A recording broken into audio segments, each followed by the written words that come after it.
Allah'ın selamı, rahmeti ve bereketi üzerinize olsun kıymetli izleyicilerimiz. İnci misaliyle yeniden kıymetli arkadaşım Şükran Eslem'da hanımefendi ile beraber sizlerleyiz. Bu hafta kadın dünyasına biraz daha dalmak istiyoruz ama özelde iyi ve kötü hasletlerin kadın dünyasındaki etkileri üzerinden konuşarak inşallah bu konuyu biraz irdelemek istiyoruz. Karakter ihyası ve ifsadının aslında bir bağlamda masaya yatırılması şeklinde olacak inşallah. Başlayalım. Şükran Hocam, iyisiniz inşallah. Hamdolsun, Allah razı olsun. Siz de iyisiniz inşallah. Elhamdülillah bizler de iyiyiz. Rabbimize hamd eder, şükrederiz. Bilhassa biliyorsunuz bir takım noktalarda, yani insanoğlunun aslında içerisinde bulunduğu bir takım çalkantılar var. Ahlaki gelişiminde, karakter gelişiminde yaşamış olduğu bir takım zorluklar, işte karşılaştığı engeller vesaire, bütün bunlar hayatının rotasını değiştirebiliyor. Ama her şeyden önce dünyaya en kutsal, en önemli, en mühim bir gaye ile gönderilen insanoğlunun aslında kendi iç dünyasında yaşadıkları burada ehemmiyetli. Buna Yüce Rabbimizin vermiş olduğu mana, anlam, değer, kıymet vesaire ve bununla beraber yine yüklemiş olduğu misyon elbette tekrar tekrar konuşulmayı hak ediyor. Yani diğer taraftan tabii ki genelde kadın üzerinden konuşuyoruz ama bunun doğal olarak erkek versiyonu ve tabii ki yine doğal olarak ailenin bütün bireylerine yansıması da söz konusu. Kadın tek başına bir birey, evet, ama belli bir aşamadan sonra binlerce insanın tabiri caizse hayatını yönlendirebilecek bir formda olabiliyor ve daha da önemlisi aslında çağ açıp çağ kapatan bir takım yeni de yine kendi bünyesinde insanoğlunun aslında her bir bireyiyle doğrudan alakası olduğu gibi kadınla da özelde anneyle de doğrudan alakası var. Bu bapta bu yaratılış üzerinden, bu iyi ve kötü ahlak üzerinden nasıl bir giriş yapabiliriz? Buyurun, siz başlayın istiyorum. Öncelikle hayırlı haftalar diliyorum tekrardan. Rabbim inşallah muvaffak eylemeyi nasip eylesin, muvaffak etmeyi nasip eylesin. Bismillah diyerek başlamak istiyorum. Ahlak mevzusu özellikle kötü veya iyi ahlakın insan üzerindeki tesirleri çok ciddi manadadır, çok yüksek dozdadır ve buna öncelikle ahlak nedir diye bakmak istiyorum. Ahlak Arapça bir kelimedir. Huluk ve huluk kelimesi halk ve huluk kelimesinin çoğuludur. Evet. Ve şimdi ahlakın insan içerisinde, yani insan fıtratında, mayasında bir oluşturduğu bir yapısı vardır. Bir de daha sonra edinilmiş ahlaklar. Yani iyi edinilmiş ahlaklar veya kötü edinilmiş. Aslında bu tabii ki bir kaybediş oluyor. Çünkü kötü edindiğimiz şeyler bizim karakterimizi etkilediği için hayatımız boyunca insanların bize baktığı nazarı değiştiriyor. Yani mesela çocukken belki çok iyi nazarlarla bakılan bir kişi kötü ahlakından ötürü daha sonrasında ona nazarların değişimi, bakışların değişimi, fikirlerin değişmesi, ona olan yaklaşımın, emniyetli bir insan olmayışının veyahut dürüst bir insan olmayışıyla birlikte veyahut kötü ahlak, yani zarar verici içerikte bir insan olması hasebiyle ona olan yaklaşımın, bakışın değişmesine müsebbip olmaktadır ve güvenilmez bir karakter oluşmaktadır. Bu da insanı yalnızlaştıran, insanı aslında toplumdan uzaklaştıran bir etkidir. Yani bunu, o yüzden ahlakın insan üzerinde tesirleri özellikle kadın üzerinde incelersek bizim konseptimiz gereği tesirleri çok büyüktür ve kadın hani toplumun inşası olması hasebiyle kadın üzerindeki ahlak yoksunluğu veyahut varlığı kadının hem topluma bir kazanım olarak geri dönmesine veyahut kazanım sağlamasına veyahut toplumun ifsadına sebebiyet vermesine öncelik eder. Şimdi bundan dolayı öncelikle mesela kadının birazcık fıtratına bakmak lazım. Kadın nazenin bir varlıktır. Hani gerçekten erkeğe göre daha yumuşak yapılı, daha hoşgörülü, daha sabırlı, tahammüllü, daha şefkat içeren, daha mayasında bazı şeylerin enleri bulunan bir varlıktır. Hani erkeğe göre daha en şefkatli, en sevgi dolu, en hoşgörülü, en müsamahakar. Daha hep enlerin bulunduğu bir varlıktır. Şimdi böyle bir varlığın içerisine, yani mayasına bir yalan katıştığını düşünün veyahut bir haset, bir cimrilik, bir öfke. Yani bunların katıştığını, bir nebzesinin bile katıştığını düşünün. Şimdi bu her şeyin enlerini yaşayan varlık kötü bir şey geldiğinde de onun enini yaşayacağı için korkunç bir hale dönüşüyor. Şimdi buna şöyle bir örnek veriyorum. Hani kadını rezil de eder vezirde adlı şeyde geçen kadın var, kadın figürü var. Veyahut işte Yahudi özellikle şeylerinde kadının çok kötülük temsili olması, hani Hazreti Havva'ya olan nefretlerinden ötürü böyle bakmaları hasebiyle baktığımız zaman kadın bir şeylerin enlerini yaşadığı zaman kötülük onun mayasına katıştığında kötülüğün de o enini yükselttiği için şimdi bu düzeyde kadının gerçekten zararları çok olmaktadır. Şimdi bundan dolayı kadını oraya götüren etmenler nedir? Birincisi toplumsal, ikincisi coğrafyada yaşadığı talihsizlikler veyahut mahkumiyet, mahrumiyetler. Evet. Onun dışında ailesel faktörler, yani yaşadığı ortamın güzelliği veya çirkinliği veya onu kötü olmaya veyahut iyi olmaya meylettiren şey. Devamında yaptığı evlilik, devamında evliliğinde eşinin ailesiyle veya eşinin davranışlarıyla nasıl bir halete büründüğü. Şimdi bunların hepsi kadının hayatında bir etmendir. Kadının özellikle ergenlik döneminde veya genç kızlık döneminde bunlara çok dikkat etmek gerekiyor. Yani onun o fıtratının, o mayasındaki güzelliğin, inceliğin, nazeninliğin, zarifliğin bozulmamasına dikkat etmek gerekir. Yani ahlakına sirayet edecek her şeyin aslında kendisine zarar vererek geri döneceğini düşünmesi insanın, erkeğin de toplumunda. Mesela başka kadınların da hani annesidir, kayınvalidesidir. Büyük insanlar, yani büyük kadınların da küçük kız çocuklarını yetiştirdiği zaman bunları düşünmesi lazım. İleride bu çocuğun eline düşebilirim. Bu bana bakmak zorunluluğu olabilecek bir varlık olabilir. Hayatımda tek dayanağım o olabilir. Kızıma veyahut gelinime mecbur kalabilirim. Veyahut eşi de aynı şekilde mesela rahatsızlanır, kaza geçirir, eşine mahkum olabilir. Şimdi kötü ahlaklı olarak onun mayasına katıştırdığımız o ahlak kırıntısı. Tabii bu dışarıdan gelen etmenlerle bakıyorum. Mayasında mesela şöyle, aslında herkes fıtrat olarak İslam fıtratı üzerine yaratılıyor ve aslında güzel ve iyi olarak yaratılıyor. Ama daha sonra yaşadığı faktörler onu değiştirdiği için bunu aslında mesela kötülüğü seven insanlar da var. Böyle kötü olmayı seven, kötülüğü adet edilmiş, kötülükten beslenen, kaosu seven. Şimdi böyle insanlar da var aslında. Çünkü yeni bir fıtrat edinmiş. İyi fıtratı terk ederek o bozulduğu takdirde biliyorsunuz yeni bir fıtrat gelişiyor. Ve o fıtrat üzerine yazık ki yaşamına devam ediyor.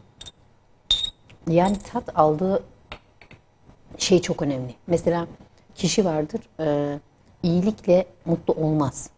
Ama böyle kaotik bir ortam olduğunda çok hoşuna gider, mutlu olur, eğlenir. Kaosu sever. Güler mesela, kaosu sever, kavgayı sever. Hani kavgayı seyretmeyi seven insanlar var. Ben bunu izlediğim zaman haberlerde bir kere izlemiştim. Erkeklere soruyorlardı. Biz çok severiz, kadınlar kavga ettiği zaman zevkle izlerim diyordu mesela bazıları. Bazı kadınlar da bunu söylemişti mesela. Kavga çok severim, seyrederim. Yani bizim toplumumuzda var bu, böyle değişik şeyleri seyretme merakı. Aslında insan figüründe bu var diyelim. Ya da fıtratına sadık kalamayan, o İslam'la beraber gelen temiz, pak, tabiri caizse sadece güzelliğe ve temizliğe meyilli, lekesiz o fıtratı, o benliği koruyamayan ve tabii ki İslam'la, imanla taçlandıramayan bir bireyin hangi coğrafyada olursa olsun fark etmeksizin evrileceği yol belli. Yani biliyorsunuz ortası yok. Yani siz ya iyiyi seçiyorsunuz ya kötüyü seçiyorsunuz. Ya hak taraftarısınız ya batıl taraftarısınız. Yani bir takım söylemler işte son dönemde çıkan yok deizm, yok agnostik terimler vesaire. Bütün bunlar ne yazık ki felsefik bir takım laf kalabalıklarından ibaret. Bu bağlamda baktığımız zaman safını belli etme, safını seçme önemli insanoğlu için. Yani siz safınızı imandan, İslam'dan, haktan, hukuktan yana seçmediğiniz takdirde orta cenahta kalamıyorsunuz. Gittiğiniz yol, evrildiğiniz yol, mahkum kalacağınız yol batıl, hukuksuzluk, bu bağlamda ahlaksızlık. Çünkü ne yaparsanız yapın kendinizi bu bağlamda koruyamıyorsunuz. Haliyle evet insanoğlunun yaşamış olduğu bir takım gelişmeler ışığında kendini değerlendirmesi önemli. Ben nereden geldim, nereye gidiyorum, ne için geldim? Bu gibi suallerin aslında sözde kalmaması, özde devam etmesi yine hakikaten önem addediyor. Çünkü insanoğlunun yaşam içerisinde bir seyri var ve bu seyre müdahale eden birçok farklı faktör var. İşte en başta biliyorsunuz hadis-i şerifle de sabit olduğu üzere kişinin fıtratı üzerinde etkisi olan anne ve baba faktörü var. Ama bununla beraber bir çocuk anne ve babadan yoksun bir şekilde de hayata gözlerini açmış olabilir. Kendini anne ve babası dışında bir çevrenin kollarında da bulmuş olabilir. Dolayısıyla anne ve baba ve çevre aynı platformda çocuğu etkileyen faktörler arasında.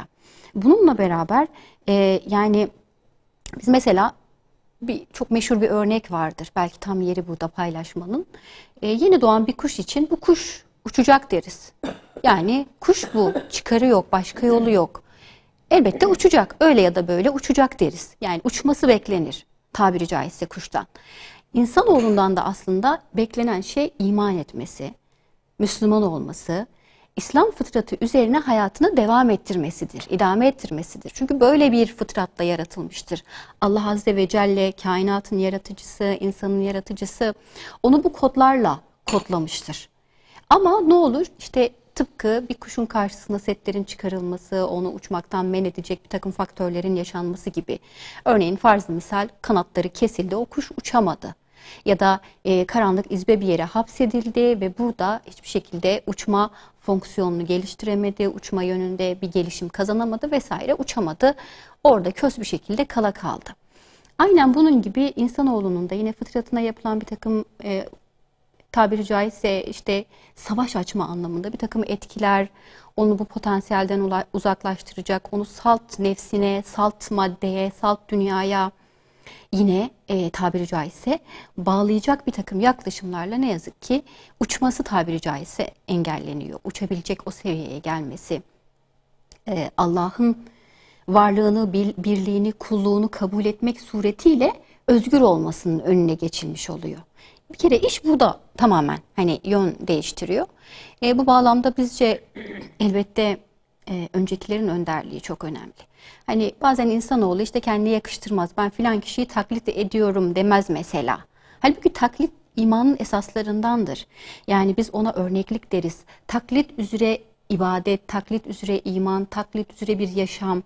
En basitinden Peygamber Aleyhisselatü Vesselam'ın yaptığı birçok şeyi yani sorgusuz sualsiz kabul ederiz. Neden? Çünkü Allah Azze ve Celle kendisine en güzel örnek, üsvetün hasene diye hitap etmiştir ve bizim için yine sizin için onda en güzel örnek vardır diye buyurmuştur deriz. Taklit ederiz Resulullah Aleyhisselatü Vesselam'a. Ama bunun ötesine gidip yaptıklarını neden yaptığını irdelediğimizde, incelediğimizde o hikmete de vakıf oluruz. Bu apayrı bir güzellik katar insanın yaşamına. Yani bu saat hiç sorgulamadan, hiç şey yapmadan, düşünmeden, üzerinde konuşmadan, yorum yapmadan kabul edilmesi gereken, yapılması gereken bir şeydir şeklinde anlaşılmasın elbette. Ancak sadece taklit yoluyla yapsa bile insanı kemale ulaştırabilecek ilk adım olabileceğini biz ifade etmek istiyoruz burada. Yani basite almamak lazım. Çünkü hak ve taraftarları taklit edilmediğinde, örnek alınmadığında batıl ve taraftarları taklit ediliyor. En basitinden şu an sokakta herhangi bir gencimizin, kız olsun erkek olsun ya da bir yetişkin bireyin önünü böyle keselim tabiri caizse, bir soralım senin idolün kim, taklit ettiğin kimse kim ya da işte peygamberi örnek alıyor musun diye ilk etapta belki bir sual edelim. Ona hayır dediğinde mutlaka başka bir isim verecek orada. İşte sözüm ona bu seküler hayatta kendine bir örnek edinmiştir. Ya bu bir sanatçıdır, ya bir film artistidir, ya bir YouTuber'dır ya da ne bileyim işte kendince bir akademisyendir vesaire. Bir taklit ettiği biri mutlaka vardır. Orada alttan alta fikirlerinden etkilendiği, dünya görüşünü benimsediği vesaire. Bu aslında insan olmanın bir gereği, insan olmanın doğası gereği yapılan bir şey. Bu bağlamda devreye girip örneklerimizi, örnekliklerimizi, kendisinin fikirlerinden, görüşlerinden, dünyaya bakış açısından, yaklaşımlarından etkilendiklerimizi, kısaca okuduklarımızı bir gözden geçirmekte fayda var inşallah. Evet, çok doğru. Şimdi ahlak, hani dedik ya çok ciddi boyutlardadır. Öncelikle şuna ben değinmek istiyorum. Fıtri ahlak, yani tabii ahlak, fıtri ahlak vardır. Tabii fıtri ahlaklar, mesela bunun içerisinde işte ihtiras, hırs, cömertlik, cimrilik, iyi ahlak, kötü ahlak, işte haset, kin, riya veya onun dışında yiğitlik mesela, şehvetle ilgili duygular, hiddet. Bunların hepsi tabii fıtratta yer alırlar. Ama bunları nasıl kullanacağımız çok önemli. Yani törpüleyebiliriz veyahut hayatımızda onları kullanıp onlardan bir şeyler umacak hale geliriz. Mesela insanlar yalan söyler ve bu yalandan nemalanmaya çalışır. Bu kötü bir şeydir mesela. Bu kötü olduğu halde, bunu bildiği halde yapıyorsa bu nefsine yenik düştüğünün işaretidir. Yani iradesinin zayıflığının nefsine yenik düştüğünün, nefsinin galip geldiğinin işaretidir. Şimdi ahlak mevzusunda gerçekten çok ciddi bir şekilde kendisini takip etmek gerekiyor. Yani ben ne boyutta, nerelerdeyim, ne yapıyorum ya da toplum nazarında değerler vardır. Doğru, dürüst değerler, hak yapılması gereken adilane insanların birbirine davranış şekli vardır. Ve şu da vardır, mesela daha önce de bahsetmiştim, hani iki insan evlenirken bile bir kerede bile birbirini tanıyabilirler. Şöyle ki, mesela insanlar size ilk etapta kendini farklı tanıtabilir ama orada kişilere olan davranışlara, yani çevresine olan davranışına bakmak lazım. Nasıl anlarız? Mesela kendinden aşağı gördüğü insanlara, ki kimse kimseden aşağı değildir. İsterse bu garson veya karşısındaki bir akademisyen olsun. Kimse kimseden meslekler itibariyle. Çünkü meslekler, ünvanlar insanların şeyini perdeler. Yani karakterini perdelememelidir. Hani mesela başına doçent doktor şu dediğimiz zaman veyahut esnaf Ahmet Efendi ya da Mehmet Efendi dediğimiz zaman bu şeyler saygıya değer şeyler değildir, ünvanlar. Yani ünvanlar sadece insanların yapması gereken işi yapabilmesi için konulmuş bir veya onun olanak sağlar. ihtisas gördüğü Evet. şeyi anlatan bir şeylerdir. Yani insanların birbirine saygı gösterme noktasında onu kullanması, özellikle mesela biliyor musun ben kimim diyebilecek kadar kibre bürünmesine veyahut karşısındaki insanla konuşurken işte mesela o garson ben ama bu kadar okumuş, yazmış, işte mürekkep yalamış bir insanım. Bunun karşısında herkes bana saygı duymalı veya ben ona eziyet edebilirim düşüncesi varsa işte burada bu insanın ne kadar kötü bir insan olduğunu gözlemliyoruz. Ki biz Yani bunu yakın insan, dönemde tabii ki. gördük biliyorsunuz. İşte kendi çalışanını Evet, çok gazeteci. rahat bir şekilde, üstelik sözüm ona bakan bir hanımefendinin önünde o şekil gayri insani bir muameleyle Ve hangi yargılayan mesela? ve bundan da hiçbir şekilde gocunmayan, karşı tarafın da bundan gocunmadı, ya bir dakika sen ne yapıyorsun demediği bir ortam hasıl oluyor ve bu pekala çok normalmiş gibi gösterilebiliyor. Oysa biz günlerce belki kendi çapımızda halk olarak, izleyiciler olarak bu noktada eseflendik. Hani kendimize yapılmış gibi hissettik o anı, o durumu. Bu ahlak yoksunluğunun evet temel bir göstergesi. Yani burada işte mesela kişilerin ahlakının topluma ne kadar sirayet ettiğini veyahut toplumun inşasında veyahut ifsadında ne kadar yararlı veyahut zararlı olduğunu görmekteyiz. Yani bundan dolayı tabii olan, yani fıtri olan ahlaklarımızı ne kadar törpüleyip ne kadar çok besler hale gelirsek bu bizim yararımıza veyahut zararımıza olur. Bu aynı zamanda toplumun da yararına veyahut zararına olur. Şimdi mesela o gazeteciyi orada o halde görünce hem emekçiye yaptığı zulümdür bu çünkü. Bir emekçiye sen onu yapamazsın. Bir kere o senin işlerini yapıyor. Evet. Yani bundan dolayı senin ona saygı göstermen gerekir. Zaten belki çok saygılı olmadığı ya da çok iyi davranmadığı için işleri aksamıştır. Bazen baktığımız zaman o kadar iyi ahlaklı insanlar yüksek düzeylerde olsalar da çalışanlarıyla o kadar iyi geçinirler ki çalışanlara adeta onun ailesi gibi davranır. Ailesi kadar önemser işlerini ve bu derece yapar. Şimdi bu insani ilişkiler de çok önemlidir, ahlak faktörü. Yani senin ne kadar ahlaklı oluşunla, ne kadar etik duruşunla, ne kadar onurlu hareket etmenle, insanlara olan saygınla seni daha yukarı bir yere taşır aslında. Yani istediğin kadar akademisyen ol, istediğin kadar profesör ol, istediğin kadar en âli meslekler, cumhurbaşkanı bile olsan yani. Bakan Eğer ol. ahlak, tabii ki. Evet. Ahlak olarak ki şunu unutmamak lazım. Yani kibir o kadar kötü bir şey ki sen mesela bakan olmuşsundur ya da milletvekili olmuşsundur. Oraya seni getiren milletin hakkını gasp edecek hale gelmen ne kadar ahlaksız ve kötü bir insan olduğunu gösterir. Yani orayı aslında hak etmediğini gösterir.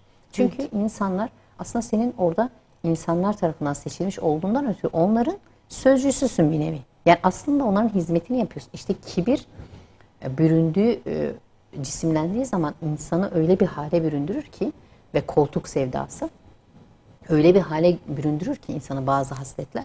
çirkin bir hale dönüştürür. Yani insanların artık nefretini kazanacak, beddua veya ah alacak, lanetlenecek kadar kötü bir insan haline gelir. Şimdi mesela baktığımız zaman bizim en basit hayata, güncel hayatımıza bile baktığımız zaman bir pazara, çarşıya gittiğimizde bile insanların, mesela marketteki kasiyerin veyahut pazardaki esnafın insanların davranışı ne kadar önemli değil mi? Mesela biz bir pazar yapıyorsak yahut markete gidiyorsak oradaki çalışanın davranışına göre orayı tekrar tercih edebiliriz. Veyahut etmeyiz. Bundan dolayı ahlak kriteri kişilerin hayatının tamamını etkilediği için insanların bunu unutmadan hareket etmesi lazım. Yani ben bu davranışı yapıyorum ama sonucu olarak bana getirisi ne olacak? Ya da benden götürüsü veya toplumdan veyahut ailemden götürüsü ne olacak diye bunu birazcık düşünmek lazım. Şimdi bizim toplumumuz biraz düşünmekten imtina eden bir toplum olduğu için, yani hepimiz bazında bakıyorum. Yani düşünmekten çok imtina ediyoruz. Hani bir şeyi düşününce rahatsız oluyoruz çünkü. Hani şunu çok duyuyoruz mesela. Haberleri izleyince canım sıkılıyor. Bundan dolayı izlemeyi. Çünkü niye? Hep olumsuz haberler var. Evet, her şeyi olumsuz göstermek de iyi bir şey değil ama şimdi biz de toplumun veyahut dünyanın neler çektiğinin farkında olmak istiyorsak, yani duyarlı birer insan, farkındalığı olan birer insan olmak istiyorsak kaçınmamamız lazım. Bazı şeylerden kaçındığımız zaman o şeyler yok olmuş olmuyor. Sadece sen kafanı koma gömmüş oluyorsun. Farkı bu. Yani bundan dolayı insanların literatüründeki değerler çok önemlidir. Hani neye ne kadar değer verdiği ve neyi ne derece iyileştirmeye çalıştığı. Yani mesela cimri ise diyelim, bu cimriliğinin hem çevresi, ailesi, arkadaşları, akrabaları üzerindeki etkisi ve kendisine olan bakışı ne derece değiştirdiğini bakıp kendisini onunla birlikte biraz düzeltmesi gerekiyor. Çünkü Peygamberimiz dışında hiçbir insan iyi veyahut kötü hasletleri dengede tutabilecek kapasitede değildir. Yani böyle yaratılmamıştır. Yani mesela bireysel haklar noktasında bile haklar noktasında bile baktığımız zaman insanlar birbirinin özgürlüğünü bile kısıtlamaya gidecek kadar, mesela eş oluyor. Karşıdakine öyle bir davranıyor ki benim dediğim olacak. Bundan sonra sen farklı bir hayata geçtin. Artık babanın evi değil burası. İstediğin gibi yaşayamazsın. İnsanları kısıtlayacak hale. Çünkü insanoğlu birbirine muhkem olmayı çok seviyor. Böyle hakim olup istediğini yaptırıp böyle bastırma şeyi çok var bizim toplumumuzda. Yani bastırayım da istediğimi yaptırayım. Yani bunu zorla elde etmeyen, cebren bir şey elde ettiğiniz zaman o insanın size olan sevgi ve saygısını yitirirsiniz. Şimdi bir şeyi sevgi ve saygıyla edinmek var. Bir de bir şeyi zorla ve baskıyla edinmek var. Yani bundan dolayı hem ahlak kriteri hem de insanların etik değerlerinin toplum üzerindeki sonuçlarına bakarak iradesini bu noktada gerçekten çok güçlü kılarak birazcık da nefsi noktalarda kendisini törpülemesiyle belli başlı bazı noktaları halledebileceğini düşünüyoruz. Tam da bu noktada belki yaratılış itibarıyla erkekten ayrılan bu noktada bir takım toplumsal olayları yani algılama noktasında ve uygulama noktasında farklı bir yönüyle ön plana çıkan belki kadınlardan devralarak bu konuya belki bir giriş yapabiliriz, biraz açabiliriz. Takdir edersiniz ki biz hanımefendilerin dünyasında her şey çok böyle sıradan ya da alt düzeyde yaşanmıyor. Ya bazı şeyler gerçekten en uç noktadan yaşanıyor. Hal böyle olunca da işte bizi kızgınlığa sevk eden ya da canımızı acıtan bir olayı bazen bastırma niyetiyle, Allah muhafaza, yalana, gıybete, olur olmaz hallerle bunu pekiştirerek olabildiğince can acıtıcı bir hale getirme eğilimlerimiz olabiliyor ne yazık ki. Bu da aslında bu bir kabul. Yani bu kabulle belki yola çıkmakta fayda var. Yani bir hanımefendinin evet ben bu işi abartmış olabilirim. Evet aslında ben bu konuyu sadece bir pencereden bakarak değerlendirmiş olabilirim. Bu nedenle acaba biraz seviyesini düşürsem mi? Yani eltim şöyle bir olay yaşadı, görümcemle şunu yaşadık ya da işte filan kişi bunları söyledi bana ama haksızlık ediyor olabilir miyim acaba bir bakımdan? Hani bunda benim hiç payım yok mu gibi böyle bir düşünme yoluna gitmesi aslında hem kendi duygu dünyası açısından çok önemli bu bağlamda. Yani kendi yaptıklarını, söylediklerini tartabilmesi kendisinin Rabbi indindeki elbette değer ve kıymeti babında çok önemli. Hem de kendi aslında vicdanıyla baş başa kaldığı o anda yine önem addediyor. Yani bir insanın benim içim rahat, şu yaşanan münakaşada, şu yaşanan durumda, şu gelişen tabiri caizse fırtınada ben sakin kalabildim, insaflı kalabildim, Allah'tan korkar bir pozisyonda karşımdakinin hakkına riayet ederek durabildim diyebilmesi kadar ona mutluluk verebilecek bir şey düşünemiyorum açıkçası. Yani şöyle ki işte biliyorsunuz gıybet her insan için aslında bal çalar diyor çünkü şeytan o esnada insanın ağzına. Tatlı bir hale bürünebiliyor. Kadın olsun erkek olsun ama şu bir gerçek ki kadınların dünyasında daha çok böyle sanki bal çalıyor ya da daha çok ilgi çeken bir konuma dönüşüyor. İşte biz sohbet ediyorduk. Yani ben yüzüne de söylerim ne var bunda deyip masumlaştırıyoruz bir de. Halbuki yüce dinimiz gıybettir. Bu yüzüne de söylense, arkasından da konuşulsa bu gerçeği değiştirmez diyor. Ya da eğer yoksa işte dedikodudur, gıybettir ama varsa özür dilerim. Eğer varsa dedikodu ve gıybettir ama yoksa üstüne bir de iftiradır diyor mesela. Ve buna çok ciddi anlamda cezai müzeyyedeler biçiyor. Yani bir ahlak olarak biz bunu düşündüğümüzde bir ahlak olarak öncelenmesi, üzerinde durulması gereken bir platformda tabiri caizse biz bunu incelediğimizde bir hanımefendinin yani zinadan kaçar gibi yine adeta yılandan kaçar gibi yine kendisini böyle çok sıkan ruhunu daraltan şiddet olaylarından kaçar gibi gıybetten, hasetten ve dedikodudan da kendini muhafaza etmesi kendi ve çevresindekilerin sağlığı açısından çok çok önemli. İnşallah bu konuyu daha detaylı bir şekilde masaya yatıracağız ama kısa bir ara kıymetli izleyicilerimiz sonrasında buradayız. Evet kıymetli izleyicilerimiz kısa bir ara vermiştik. Öncesinde özellikle kadın dünyasında iyi ve kötü hasletler üzerinden konuşmaya çalıştık ama bu bölümde biraz daha açacağız inşallah. Tam da burada hocam yani bir hanımefendinin dünyasında bu karakter inşasının önemi hepimizce malum. Belki çok fazla böyle detaya inmeye bile gerek duymaksızın söyleyip geçebileceğimiz bir nokta. Ama diğer taraftan kadın ve erkeğin beraber var olduğu bir aile olduğu, bir aile çatısı altında yek diğerinin bir parçasıymış gibi vücut bulduğu hakikatinden de yola çıkarak belki birbirlerini ne şekilde besledikleri, destekledikleri ve birbirlerinin karakterlerine yansımaları hani etkileri üzerinden de belki yine açılabilecek bir konu bu. Çünkü biliyorsunuz evlenmeden önce de bir hanımefendi ailesinde belli başlı alanlara hükmedebiliyor, etki edebiliyor, olumlu olumsuz. Aynı şekilde evlendikten sonra da yine kendi ailesi, eşinin ailesi, hayatlarına yeni dahil olan akrabalar vesaire hepsinin hayatına etki edebiliyor. Ama kadın ve erkeğin birbirlerini anlaması, bu noktada birbirlerine tabiri caizse can yoldaşı olmasının önemi üzerinden belki yine elimdeki kıymetli eserden bir pasaj okumak istiyorum müsaadenizle. Şöyle ki orada bu eserde aslında bir tek ev dahi bir toplumun kıyametinin kopmasına engel oluyorsa bir ev onun ihyasına da vesile olabilir şeklinde bir açıklama var. Ama bundan önce çok manidar bir ayet-i kerimeyi ele almış yazar. Zariyat suresi 31. ve 36. ayet-i kerimeler şöyle ki İbrahim kendisine misafir olarak gelen meleklere acaba sizin asıl önemli işiniz nedir ey elçiler dedi. Onlar gerçekten biz günahkar bir kavim olan Lut kavmine gönderildik. Nihayet biz müminlerden orada bulunan kimseleri çıkardık. Fakat biz orada Müslümanlardan bir ev halkından başka kimseyi de bulamadık diye cevap veriyorlar. Yani burada aslında hakikaten çok manidar. Yani dikkat edilirse oraya bir kötülüğün bulaşmasından önce tabiri caizse bir kıyametin kopmasından önce melekler oradaki Müslümanları çıkardık şeklinde ifade buyuruyor. Yani bir tek Müslüman evin bile ailenin bile orada bulunması adeta Allah Azze ve Celle'nin orayı helak etmesinin önünde bir engel olarak duruyor. Yani Allah Azze ve Celle buna bu kadar kıymet vermiş. Hal böyleyken bizlerin kadın olarak, eş olarak kendi ailemize yönelmesi, kendi ailemizdeki bu ahlak operasyonunu tabiri caizse en güzel bir şekilde ilerletmesi o kadar mühim ki.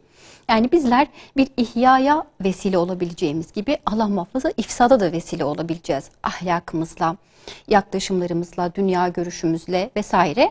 Ve bununla beraber bir toplumun ıslahı bu bağlamda ellerimizde. Belki bu bilinçli hareket edildiğinde, yani üstüme çok yük bindi, ben çok ciddi bir sorumluluk hissediyorum tavrında, tarzında değil de, ya ben insan olarak, kadın olarak, anne olarak, eş olarak beni yaratan Rabbim tarafından daha farklı bir misyonla görevlendirildiğim şeklinde bir bilince uyanmak. Ya da bütün bunları bir tarafa bırakıp sadece ben eşimle ve çocuğumla mutlu olabilmenin yollarını aramalıyım. Neden mutlu olamayalım ki? Neden ideal bir aile portresi oluşmasın ki karşımda diye düşünerek belki yola çıkmanın vakti. Çünkü günümüzde 30'u geçmiş gençleri görüyoruz. Erkek olsun, kadın olsun, işte evlenmekten yana pek niyetli görünmüyorlar. Sorduğunuzda ise ya bana adam akıllı bir örnek göster, evleneyim diyor mesela. Hatta böyle düşünüyor, çevresinde kim var, kim var, kim var. Bulamıyor yani. En yakınlarından tutun komşulara, akrabalara kadar. Ne yazık ki. Yani öyle bir portre oluşuyor ki aile işte çekinilen, sorumluluğundan kaçınılan, zaten mutluluk desen o hiç yok gibi lanse edilen bir platformda. Ancak biz bunlardan gerçekten toplum olarak çok da beri değiliz. Yani evet, olumsuza doğru bir seyir var ama bir Batı ülkelerindeki, özellikle ailenin tamamen yok olduğu bir takım platformlardaki gibi de değil elhamdülillah. Belki buradan hareketle yola çıkmakta fayda var. Siz ne dersiniz hocam? Evet, katılıyorum söylediklerinize. Ancak bununla birlikte şuna bak, çok dikkat etmek gerekiyor. Özellikle evlilik çağındaki, tabii biz bunu daha önce de evlilikle ilgili yaptığımız programlarda değindik ama ahlaktan bahsederken birazcık değinelim inşallah. Şimdi kadın bir aileyi, kadının ahlakı bir aileyi çok etkiler. Mesela dışarıdan gelen, her ne kadar bizim toplumumuz ataerkil bir toplumdur ama şimdi birazcık değişim sağlansa da şimdi kadın dışarıdan bir nevi başka bir aileye geliyor gibi. Şimdi kadının kötü ahlaklı olduğunu düşünün veyahut haset kimliği olan veyahut yalan söylemeyi veyahut nemimeyi, kovuculuğu ahlak edilmiş bir insan olduğunu, yani kötü ahlakları kendi üzerinde taşımasıyla birlikte etrafına da sirayet ettiğini düşünün. Şimdi insanların ahlakı bu yüzden çok önemli. Mesela evimize alacağımız kişinin, daha doğrusu ailemize alacağımız ve ailemize aldığımızda da yeni nesli, yani mesela misal yeni nesil torunlarını ve gelecek neslini, bir ailenin soyunu etkileyecek derecede huyu bence önemli. Hani aslında bence değil, Peygamberimiz de bunu mesela söylüyor. Diyor ki ahlak, söylüyor mesela, diyor güzel ahlak var, işte zenginliği için evlenen var veyahut işte başka sebeplerle evlenen var. Ancak güzelliği için falan. Ancak diyor siz güzel ahlaklı olanı tercih ediniz. Şimdi bunu söylemesinin sebebi nedir? Çünkü o yeni nesle sirayet edecek onun ahlakı. Yani o kadın mesela diyelim kötü bir kadın, yani kötü ahlaklı bir kadın ise zaten ilk geldiğinde bir kere aileyi karıştıracaktır. Ailenin içerisindeki huzuru, mutluluğu götürecektir. İnsanların birbirine olan sevgisini, saygısını yitirmesine sebebiyet, küskünlüklere sebebiyet verecektir. Şimdi bunların hepsine çok ciddi manada yoğunlaşmak gerekir. Yani ailenin içerisine getireceğimiz kişinin, tabii bu kadın da olabilir, erkek de olabilir. İkisinin üzerinden de bakabiliriz ahlaka. Evet. Ama biz şu an kadını işlediğimiz için kadına önce. Yani bir yanlış anlaşılmaya mahal vermiş olmayalım. Tabii ki yani kötü ahlaklı erkek yok diye bir şey yok. Kötü ahlaklı erkek daha çok. Ama kadın olduğu zaman bir de erkeğin daha çok zararı var. Hani güçte olduğu için daha çok da zararı var. Evet. Ama biz şu an kadını işlediğimiz için kadının bir aileye getirildiğinde o aileyi dağıtmakla birlikte dağıtıcı olabilir kötü ahlaklı olunca, iyi ahlaklı olunca toparlayıcı olur. Birleştirici olabilir, küskünlükleri evet, barıştırıcı olabilir. Veyahut yanlış anlaşılmaları ortadan kaldıran güzel, iyi ahlaklı, sevimli bir insan olabilir. Veyahut yine kötü düşündüğümüz zaman bununla birlikte kötü ahlaklı bir kadın ileride çocuğuna sirayet edecek onun bütün huyları. Çünkü çocuk dedik ya, davranışlardan daha çok etkilenen bir varlıktır. Evet. Ve bakacak görünüşte mesela bir de gerçekten insanlar, ben hatırlıyorum mesela çocukken annemin ne dediğini şu an çok net hatırlıyorum. Nasıl davrandığını, hani bizim yanımızdayken ne konuştuğunu, başkalarının yanındayken ne konuştuğunu hatırlıyorum. Yani gerçekten şu an mesela şükrediyorum. Diyorum ki annem demek ki iyi bir insanmış ki ben hatırladığım zaman böyle inanılmaz tezat şeyler görmedim. Hani benim yanımda farklı ya da ailede farklı, dışarıda farklı insanlar görmedik. Hani dürüstlük olarak sen çocuğa örnek olursan o çocuğun karakterine yerleşir ve o da ileride dürüst bir insan olur. Çünkü doğruyu söylemek her zaman rahatlatıcıdır. Mesela bazen ben bu nedenle hiç yalan söyleyen insanları anlayamıyorum. Çünkü yalan söylediğin zaman birincisi bunun devamı gelir. İkincisi bu kazanılmış yani kesbi bir ahlak olmuş olursa kötü bir ahlak yani bu ahlakına sirayet ettiriyorsun, yerleştiriyorsun ve bunun devamı geleceği gibi rahatsızsın. Çünkü kötü ahlaklı insanların veyahut yalan söyleyen insanların rahatı olmaz. Yani rahatı olmadığı gibi her zaman kavrulur içi. Mesela hasette de böyledir. İçi her zaman kavrulur. Aslında karşıdakini kıskanıyor gibi görünür. Ama kendisi sürekli rahatsızdır, mutsuzdur, huzursuzdur.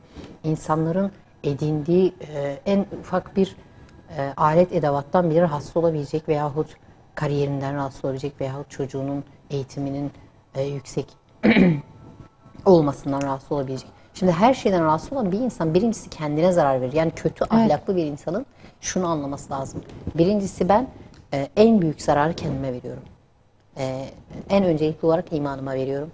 İkincisi dünyevi hayatıma veriyorum. Üçüncüsü evlatlarıma sirayet ettiği için onların hayatına yani dünyevi hayatına da uhrevi hayatına da etkiliyorum. Diyerek düşünmesi ve bunlardan vazgeçmesi, bırakması lazım. Çünkü insan halk ve hulktan oluşur. Yani bedensel, zahiri, dış görünüşünden yaratılır ve içsel olan yazılımıyla yani ruhsal yapısı, şahsiyet, kazanım mesela edep, haya, iffet, sabır, öfke, hiddet veya şehvi duygular dedik ya bunlar içsel şeylerdir. Şimdi bunların hepsinden kadın insan yaratılır ama kadına bunlar bir de kazanılmış kesbi ahlaklar vardır. Bunlar da daha sonradan kazanılmış. Yani ya içten vardır zaten var olan mayasında fıtratında var olan ahlaklar vardır. Bir de geliştirilip bu daha çok güzel bir hale dönüştürülmesi kazanılmış iyi ahlaklar vardır.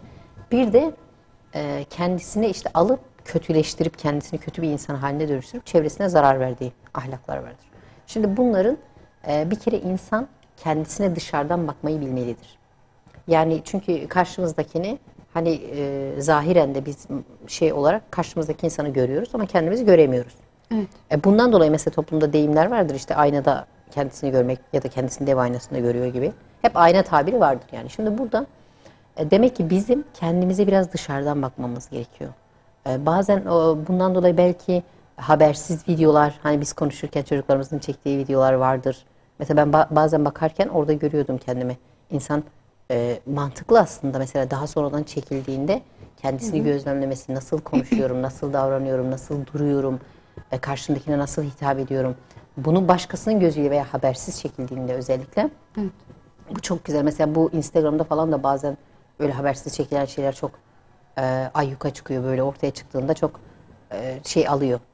İnsanlar da yapmaya çalışıyor güya taklitlerini ama insanın doğal hali çok başkadır. Yani doğal haletler vardır. Bir de yapay haletler vardır. Bunlar da ahlakı yine etkileyen şeylerdir. Mesela artık şu an günümüzde çok yaygındır ya çok samimi, çok doğal bir insan.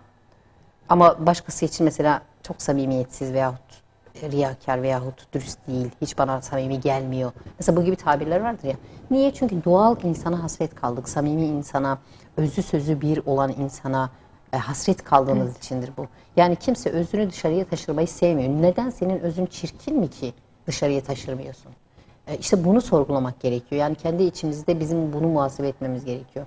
Özümüzün hangi boyutta, özümüzün ne derece katışıksız olduğuna, ne derece dış etmenlerden veya kötü haletlerden etkilenmediğine bakıp dışarı taşırabilmeliyiz. Yani ben neysem o. Zaten Allah-u Teala benim içimi biliyorsa benim bunu dışarıya insanlara göstermekten çekinmemem gerekiyor. Yani çekinmeyecek kadar güzel bir profilim olması lazım. Şimdi bakıyoruz ya bazen sosyal medyada işte profiline kendi istediği şeyi yazıyor. Belki gitmediği üniversiteyi yazıyor. Belki yapmadığı şeyleri, hayallerini sanki yapmış gibi gösteriyor. Ama aslında içsel olarak kötü olan hiçbir şey yazmaz kimse veyahut söylemez karşıdakine. Neden? Çünkü bunun aslında iyi bir şey olmadığının farkında. Ama insanın unuttuğu bir şey var. İyi olmayan bir şeyi neden içimde barındırayım ki?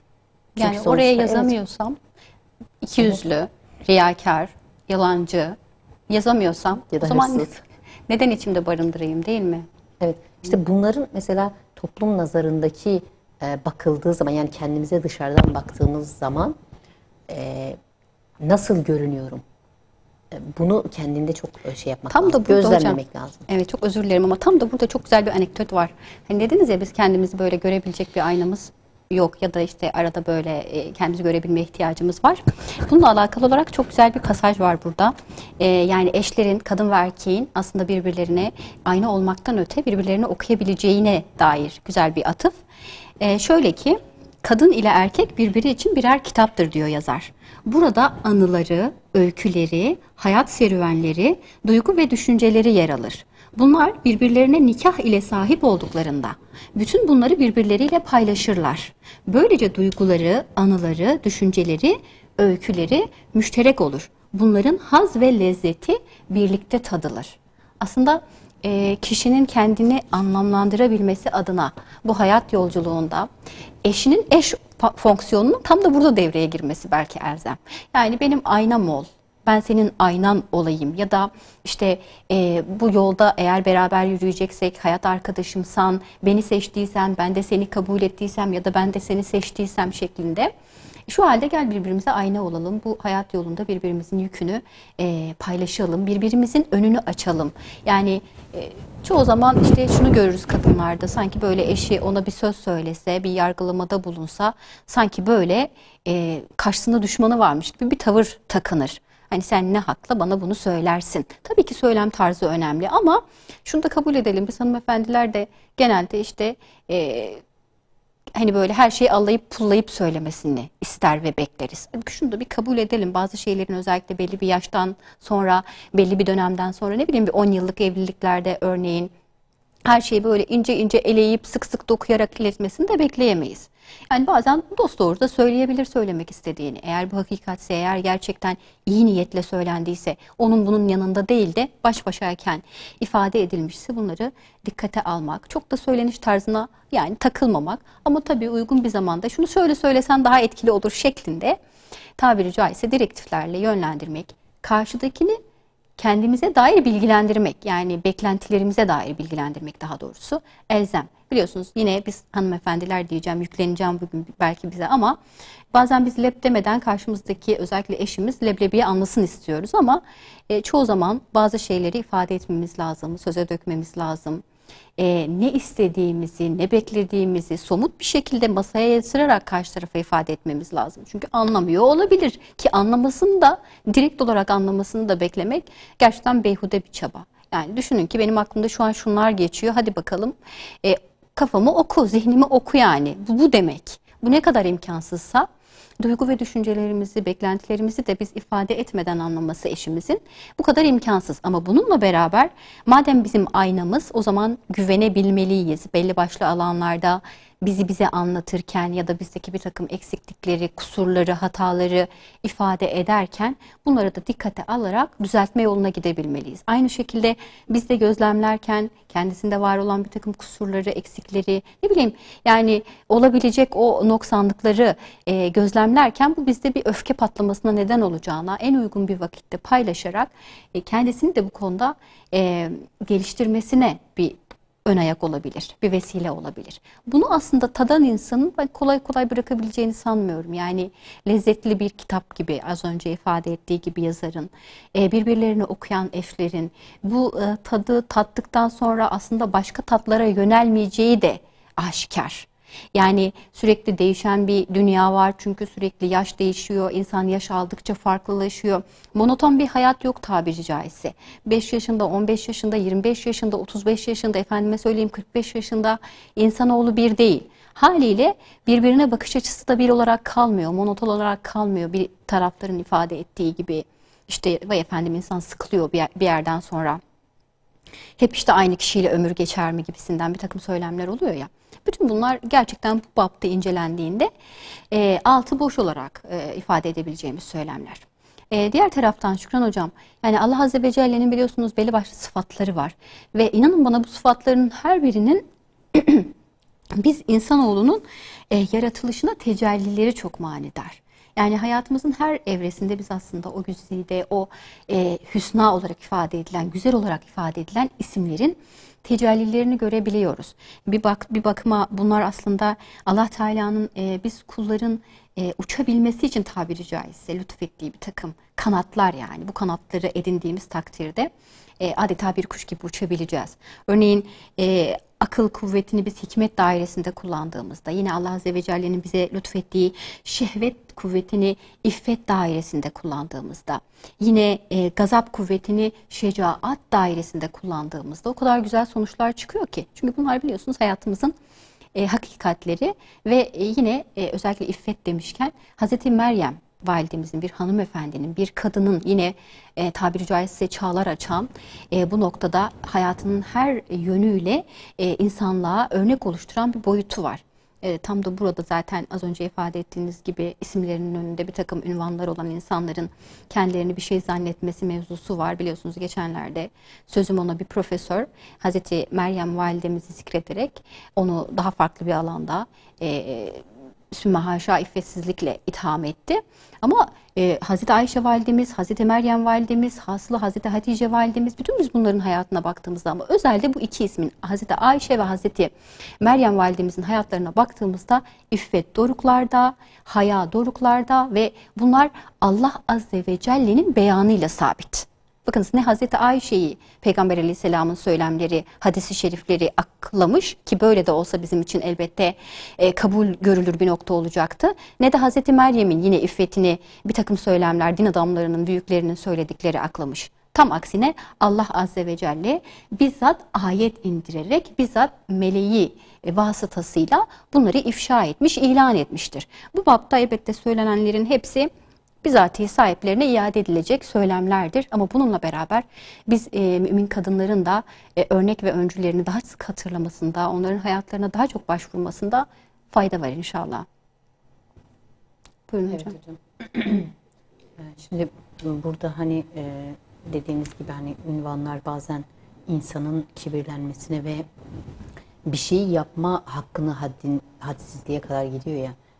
Misal onu daha aşağı statüde olan ya da daha küçük bir meslek sahibi söyleseydi bu kadar lanse olmazdı. Toplumda bu kadar etki etmezdi. Ama bunu söyleyen bir insan aynı zamanda ilahiyat profesörü. Sözde bir de ilahiyat Ve profesörü. bu çok acı bir şey. Yani insanların İslam'a bu kadar her fırsatta saldırmaya çalışması, hele de bunu sözde ilahiyat okuyan bir insanın ya da okumuş bir insanın, akademisyen olmuş, öğrenci yetiştiren, insan yetiştiren bir insanın söylüyor olması çok acı bir şey.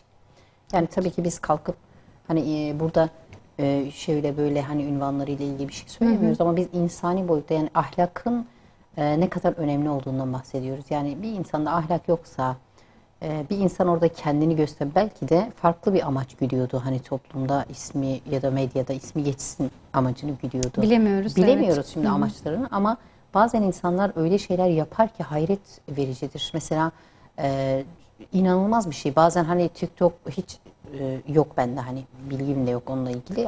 Şeyde görüyorum hani haberlere düşünce ben. Diyorum ki bir insan kendini neden bu kadar rezil eder ki? Sonra düşünüyorum ki ahlak yoksunluğu. Yani irade düşündüğü. Mesela aklı özgür bıraktığı zaman aslında çok doğru şeyler de yapabilir. Yani karakteri doğru yönlendirebilir, seni doğru yönlendirebilir. Kalbi ve hissi boyutlarda baktığın zaman da vicdan boyutuyla seni doğru yönlendirebilir. Mesela insanlara iyi davranan, kibar davranan, nezaketli davranan insanlarda bu çok gözlemlenir. Ama kendini bir şeylerin baskısında hisseden, bir yerlere özenti olmaya çalışan, birilerine kendini ispat etmeye çalışan insanlar genelde şaklabanlık, yani abuk subuk belki kendinde olmayan haleti bile göstermeye çalışır. Bunun dışında mesela şu da çok önemli ahlak literatüründe. Gözlemlemek çok önemli. Yani insanları gözlemlemek, toplumu gözlemlemek. Bir yerde seyahat ediyorsan veyahut oturuyorsan oradaki senin ahlakının nelere sebebiyet verdiği, tesettürlüysen tesettürüne zarar verebileceği veyahut fark etmiyor farklı bir statüdeysen o statüne zarar verebileceği, öğretmensen mesleğine zarar verebileceği, doktorsan seni gözden düşürebileceği, yine toplum nazarında bir doktor da bunu yapar mı arkadaş diye kötü bir hale düşüreceğini. Yani insanların gözlemleme yeteneği hem kendi üzerinde çok aktif olmalı hem de çevresel faktörlerde. Yani mesela bakıp çevreye bak ne kadar kötü görünüyor mesela o sahneyi. Geçen mesela ben kadın arabada bağırdı, çağırdı arabadakine. Hiç umurunda bile değil ya. Bağırıyor, çağırıyor, gürültüler, patırtılar, arabaya tekmeler attı falan filan. Sonra en son bindi gitti. Ya ne kadar saçma bir hareket. Yani insanlar ne kadar ucuz şovlar yapma peşinde. Ben anlayamadım hiç ne oldu ne bitti, kendini ne yapmaya çalıştı, Halbuki karşıdakiyle kendini ne yaşadı, izleyebilse, onu sonradan bile anlayamadık. Yani izleyebilse kavga acaba... mı oldu, bir eğlence amacıyla mı yaptılar, onu bile anlayamadım yani. Böyle birazcık baktım, artık bakmaktan bile usanır hale geldik zaten. O kadar çok ki bu sahneler. Hani herkes her şeyi, o kadar ahlakını, bakın ahlakın iki yönü vardır. Hem psikolojik yönü hem sosyal yönü. Yani insanlar bunlara dikkat etmiyor. Psikoloji olarak beni ne kadar etkiliyor ahlakımın derinlikleri veya kazanımlarım. Sosyal açıdan ne kadar çevreyi etkiliyor. Benim sosyal aktivitelerim veyahut sosyal bulunduğum insan çevresini nasıl, arkadaşlarımı, akrabalarımı, bunlar üzerinde, tabii ki bunlar üzerinde ne kadar etkiliyor, ne kadar etkisi var, insanlara nasıl yansıyor, nasıl çirkin veya güzel görünüyorum diye insanların bakmaması, hatta bu konuda bilgi sahibi bile olmaması çok kötü.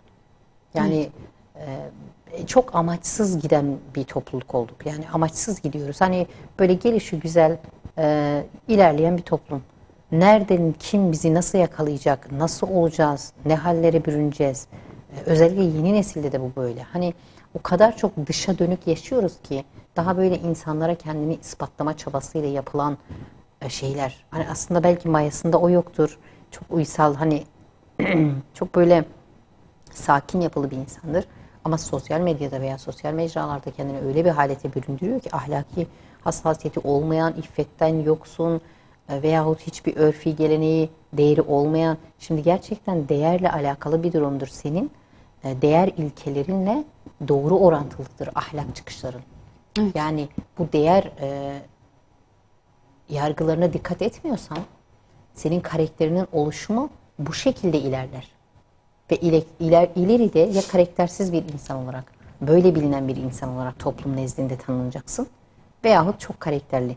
Adından söz edildiği zaman, misal biz bir videoda bile birini izlediğimiz zaman, geçenlerde mesela ben bir profesörün hayatını dinlemiştim. Ya adam zaten hani profesörlükmüş, dünyevi ünvanlarmış, alakası yok, bununla kibirlenmiyor bile. Ama hayatını anlattığı zaman o kadar etkilendik ki, yani böyle hayatında mütevazi, hayatında hep çalışmış, hayatında hiç böyle hep birinciliklerle geçirdiği okullar olmasına rağmen o kadar çok böyle ailesine fayda sağlamaya çalışmış. Yani şimdiki çocuklara mesela anlatamıyoruz biz bunu. Çocuğum hem ders çalış hem şunu yap dediğinde nasıl ders çalışabilirim eğer ben çalışırsam veyahut başka bir şey yaparsam. Yani hareket alanı, kabiliyet, şahsiyeti yükseltme, bir kazanım elde etme, mesela kitap kültürünü geliştirme, bunların hepsi çok böyle yoksun, çok eksik bulunuyor. Yani bunlar eksik bulunduğu takdirde de zaten sonuç olarak biz toplumun bütününe baktığımız zaman bunu görmekteyiz. Yani bütün bir pencereden bütün olarak baktığımız zaman toplumun çok böyle iç içe geçmiş bir karmaşıklığını gözlemliyoruz. Yani bu karmaşıklığın en büyük sebebi de ahlaki yozlaşma. Evet. İnşallah el birliğiyle biz bu sorunların üstesinden geleceğiz. Başta ebeveynler olmak üzere. Bu noktada elbette bir takım işte radyo, televizyon üst kurulu gibi yetki mercilerinin de üzerine düşeni yapmasıyla beraber inşallah güzel bir ahlaka doğru yönleneceğiz. Her şeyden önemlisi temiz ve selim bir fıtrat üzere biz gönderildik.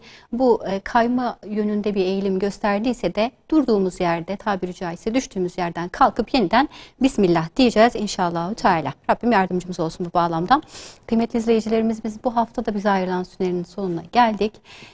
Bu bağlamda yine incimizi okuyarak sizlere veda edelim. Bismillahirrahmanirrahim. Ben cinleri ve insanları başka değil, sırf bana kulluk etsinler diye yarattım diye buyuruyor Yüce Rabbimiz Zariyat Suresi 56. ayet-i kerimede.